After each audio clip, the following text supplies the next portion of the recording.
Hello everyone, good morning সবাইকে। Welcome back to my Andaman blog day 3।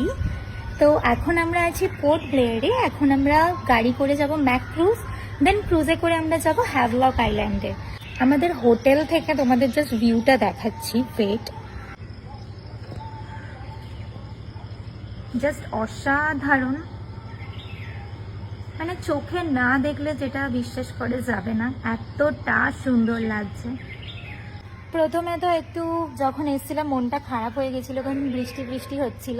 তো ভেবেছিলাম হয়তো ঠিকঠাক দেখতে পাবো না। আবার আরও একটা ভয় ছিল যে অত্যাধিক গরম পাবো। গরম আমি একদম সহ্য করতে পারি না। কিন্তু তারপরে দেখলাম যে না, ভগবান আমাদের সাথ দিয়েছে। না হলে এরকম একটা মৌসুম, এরকম একটা ওয়েদার ঠিক পাওয়া যায় না।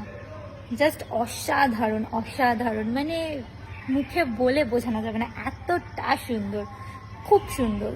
তো চলো তোমাদের সাথে দেখা হচ্ছে। তো সেই দিন তো আমরা খুব ভোরবেলায় বেরিয়ে পড়েছিলাম। ভোর 6টায় গাড়ি আমাদের হোটেলের বাইরে অপেক্ষা করছিল, আর প্রায় 10 মিনিটের মধ্যে আমাদের পৌঁছে দিয়েছিল আমাদের ক্রুজের কাছে। তো প্রথমে গিয়েই আমাদের যা যা ফর্মালিটিস আছে সেগুলো আগে পুরো করে নিলাম, মানে ব্যাগ চেকিং, সিকিউরিটি চেকিং, এইসব।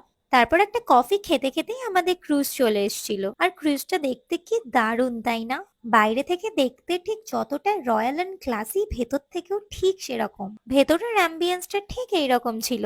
তো আমরা আমাদের সিট নাম্বার দেখে আমাদের সিটে বসে পড়েছিলাম। আর এখানেও দেখলাম ফ্লাইটে কেবিন ক্রিউদের মতন আমাদের ইনস্ট্রাকশন দিচ্ছিল কিভাবে লাইফ জ্যাকেট পরবো, কিভাবে ইউজ করবো, এইসবের। গোয়াতে গিয়েও আমরা ক্রুজ পার্টি করেছি, তো সেটার অভিজ্ঞতা ছিল অন্যরকম, আর এটার এক্সপিরিয়েন্স অ্যাবসলিউটলি অন্যরকম। আর আমরা এত ক্যান্ডিডেট ছিলাম যে ক্রুজে উঠে পুরো ক্রুজটাই নিজের বলেই মনে হচ্ছিল।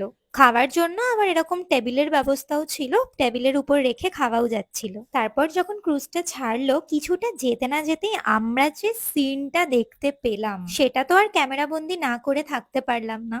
মানে জলের উপর সানলাইটটা পড়ে এতটা উজ্জ্বল লাগছে, যেন কোনো গল্পের রূপকথার দেশে চলে এসেছি, যেটার কোনো শেষই হয় না। যত দূর চোখ যায় শুধু জল আর সূর্যের আলো, আর সূর্যের আলো পড়ে জলের কালার যেন একদম সিলভারের মতন চকচক করছে। ট্রাভেল এজেন্সি থেকে আমাদের তো ব্রেকফাস্ট আগেই দিয়ে দিয়েছিল। ব্রেকফাস্টে এই সমস্ত কিছু ছিল, বাট এগুলো তো আমার পেটে রুচবে না, তাই জন্য ওখান থেকে একটা chicken patties and coconut water নিয়েছিলাম। তারপরে টার্ন এলো আমাদের উপরে নিয়ে যাওয়ার।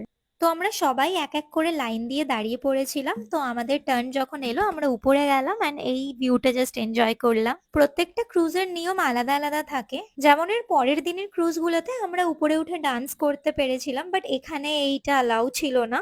তো 5 থেকে 10 মিনিটের জন্য আমাদের অ্যালাউ করেছিল উপরে গিয়ে জাস্ট ফটো ভিডিও তোলার জন্য অ্যান্ড সিনিক বিউটিটা দেখার জন্য। বাস, দ্যাটস ইট। বাট ওইটুকুনি টাইমের মধ্যেও আমাদের ফটো ভিডিও ক্লিপ নেওয়া তো ম্যান্ডেটারি, তো ওগুলোই নিচ্ছিলাম। এই জার্নিটা প্রায় 1.5 ঘন্টা মতন ছিল। এইসব করতে করতে যে কখন আমাদের টাইম পার হয়ে গেছে বুঝতেই পারিনি। তো দেখতে দেখতে আমরা পৌঁছে গিয়েছিলাম হ্যাভলক আইল্যান্ডে। তো এখানে বেসিক্যালি দুটো পপুলার বিচ আছে, একটা কালাপাথর বিচ আর একটা রাধানগর বিচ। তো প্রথমে আমরা চলে গেছিলাম most popular and one of my favourite beach, মানে কালাপাথর বিচ, যেটার বিউটি কোনো ইন্টারন্যাশনাল বিচের থেকে কম না। ফার্স্ট ভিউতে দেখে মনে হচ্ছিল যেন কোনো ফরেন কান্ট্রিতে এসেছি, মানে বালি বা থাইল্যান্ড। আর এখানে যাওয়ার আগে এই জায়গাটার এত ভিডিও, এত ব্লগ দেখে গেছি যে খুব এক্সাইটেড ছিলাম এই জায়গাটায় যাব বলে। কেউ আন্দামান ঘুরতে গেলে এই স্পটটা যাওয়ার আগে নিজের ফোনের মেমোরিটা প্লিজ খালি করে রেখো, কারণ এখানে গিয়ে যদি 400-500টা ফটো না তোলো তাহলে এখানে যাওয়াটাই বেকার হয়ে যাবে। জলের কালারটা as it is blue and সাদা বালি। বালি, ফুকেট, ক্রাবি, জেনারেলি এইসব জায়গায় আমরা এই ধরনের ভিউ দেখতে পাই। তো বিচের একটা পার্ট ঘুরে আমরা চলে গিয়েছিলাম মার্কেটিং করতে।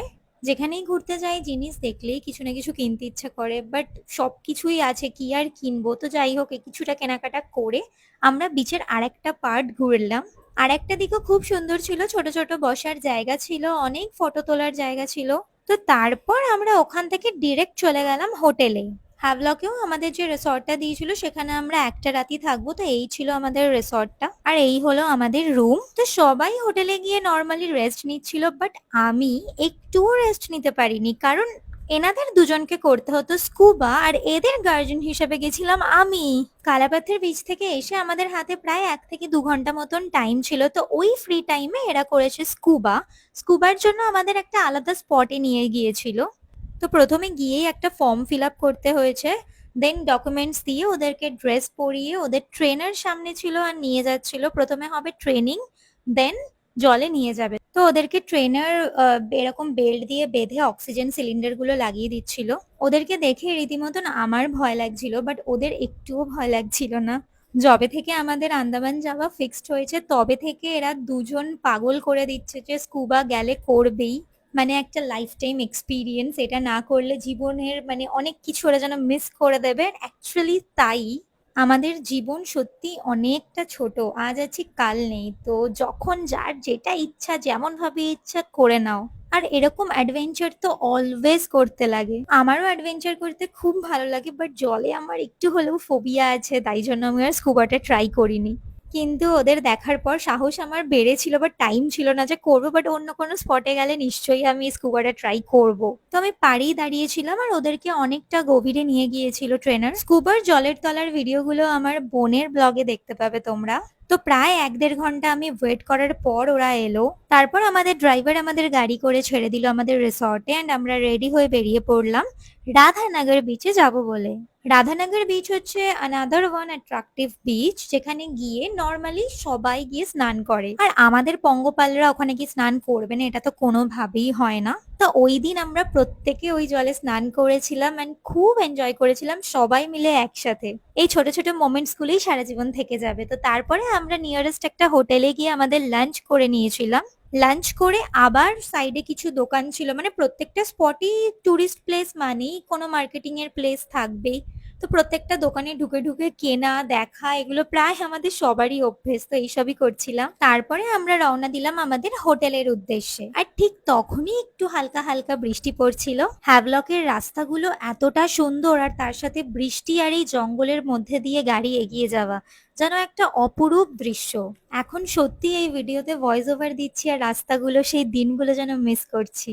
সো রুমে পৌঁছেই রেস্ট নিতে নিতে রাত হয়ে গিয়েছিল। এটা হলো আমাদের হোটেলের ডাইনিং এরিয়া। ততক্ষণে আমাদের খাবার রেডি হয়ে গিয়েছিল। খাবারে তো অনেক অনেক অনেক আইটেম ছিল, আর খাবারের টেস্ট এন্ড কোয়ালিটি এতটা সুন্দর ছিল যে কিছু বলার নেই। আর প্রত্যেকটা ডিশ একদম লোভনীয়। তো আমি আমার প্লেট রেডি করে বসে পড়েছিলাম খেতে। আমি অল্পই খাই তো অল্পই নিয়েছিলাম। তো সবাই মিলে আড্ডা মেরে খেতে খেতে দিনটা শেষ করলাম। So tata.